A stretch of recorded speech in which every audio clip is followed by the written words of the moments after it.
کان لکم فی رسول اللہ اسوۃ حسنہ۔ میں آج 25ویں سالانہ شہید ملت امام العصر علامہ احسان الہی ظہیر شہید کانفرنس میں آپ احباب سے مخاطب ہو کر دلی مسرت اور خوشی محسوس کر رہا ہوں، اور مجھے یاد آ رہا ہے 25 سال قبل جس کانفرنس کا آغاز میرے گھر سے کیا گیا تھا اور میں نے اپنے ہاتھوں کے ساتھ جس کانفرنس کے اشتہار لگائے تھے، آج اللہ کے فضل و کرم سے اسی کے اندر آپ احباب سے مخاطب ہونے کا وقت میسر آیا ہے۔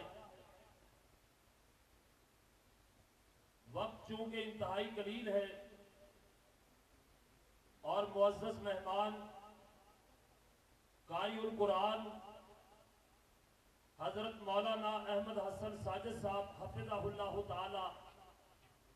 اسٹیج کی زینت بن چکے ہیں،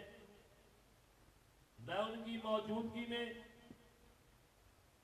حضرت علامہ شہید کے بارے میں کچھ باتیں کہنا چاہتا ہوں، اور آج کی گفتگو کا مقصد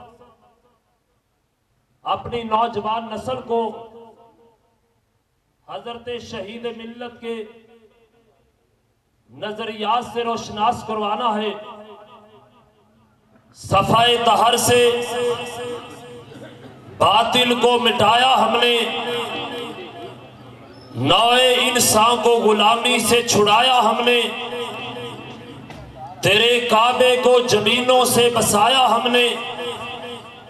اور تیرے قرآن کو سینوں سے لگایا ہم نے۔ میں یہ بات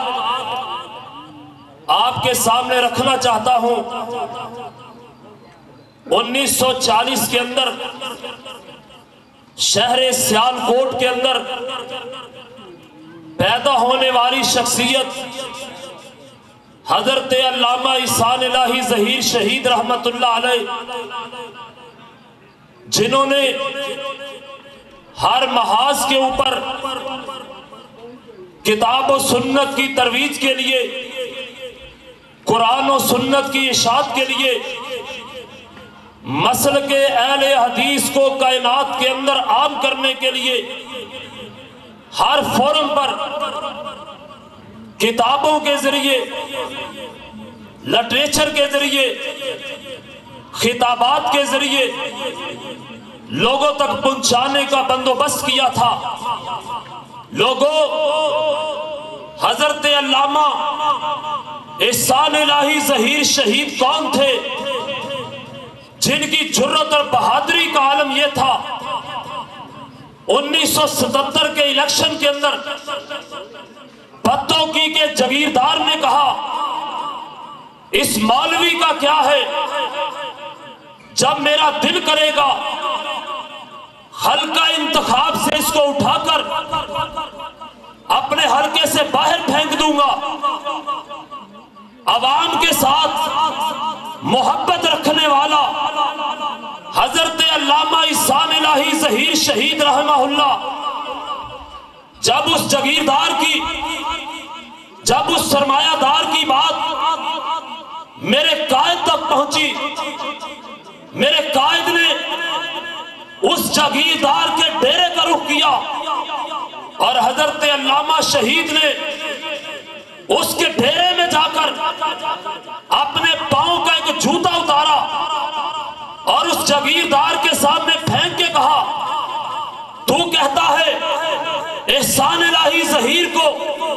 جب میرا دل کرے گا میں اپنے حلقے سے اٹھا کے باہر پھینک دوں گا، اگر تو میرا جوتا اپنے ڈیرے سے اٹھا کے باہر پھینک دے، احسان الہی ظہیر خود تیرا حلقہ چھوڑ کے چلا جائے گا۔ لیکن کس کے اندر جرت تھی؟ حضرت علامہ احسان الہی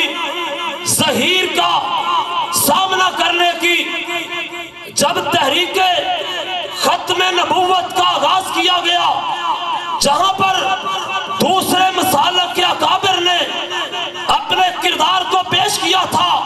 وہاں پر صف اول کا جو سیاسی رہنما، جو مذہبی رہنما سب کے سامنے کھل کے آیا تھا، وہ میرا اور تیرا قائد حضرت علامہ احسان الہی ظہیر تھا۔ اور میں بتلا دینا چاہتا ہوں، ختم نبوت کے کاغذ پر حضرت علامہ نے اپنے قلم کو جو اٹھایا تھا، اپنے الفاظ کو استعمال کیا تھا، آج 35 سال کا عرصہ گزر جانے پر کھٹیاں کے اندر ہم اس بات کا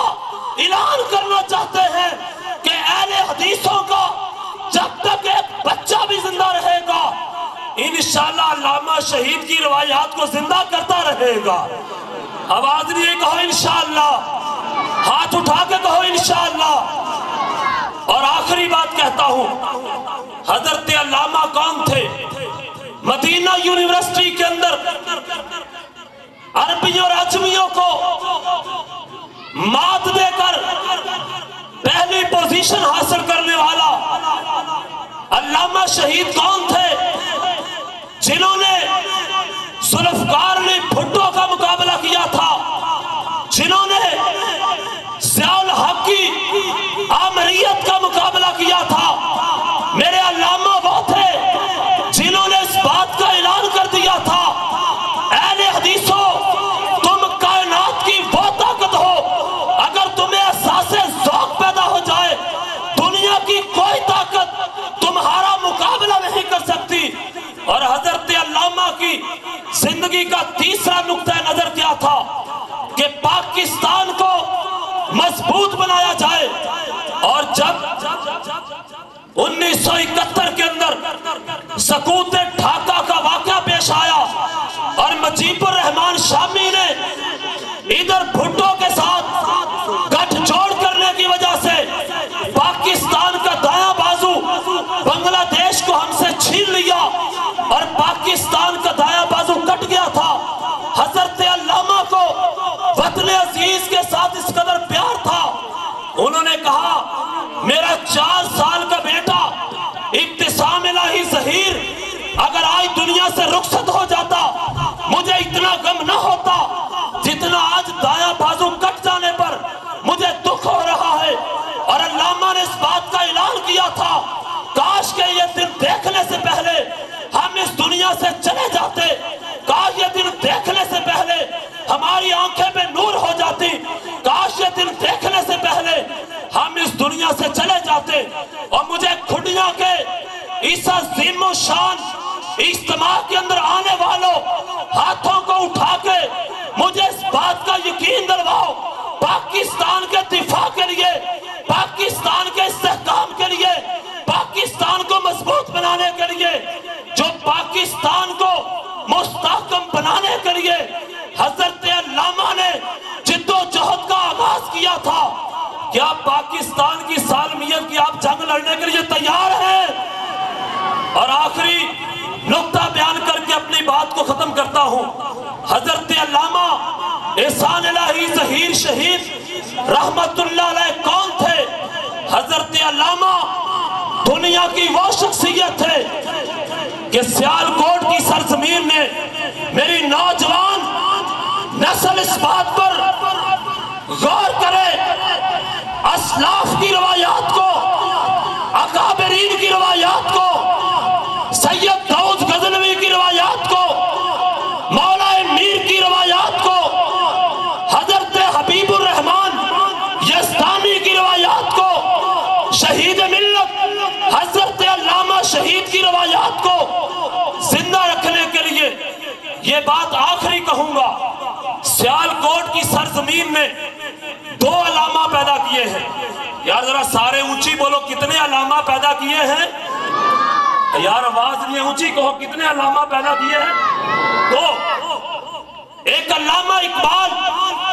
اور ایک علامہ احسان تھا۔ پاکستان کے بنانے کا خواب علامہ اقبال نے دیکھا تھا اور پاکستان کی بقا کا خواب علامہ احسان الہی ظہیر نے دیکھا تھا۔ علامہ اقبال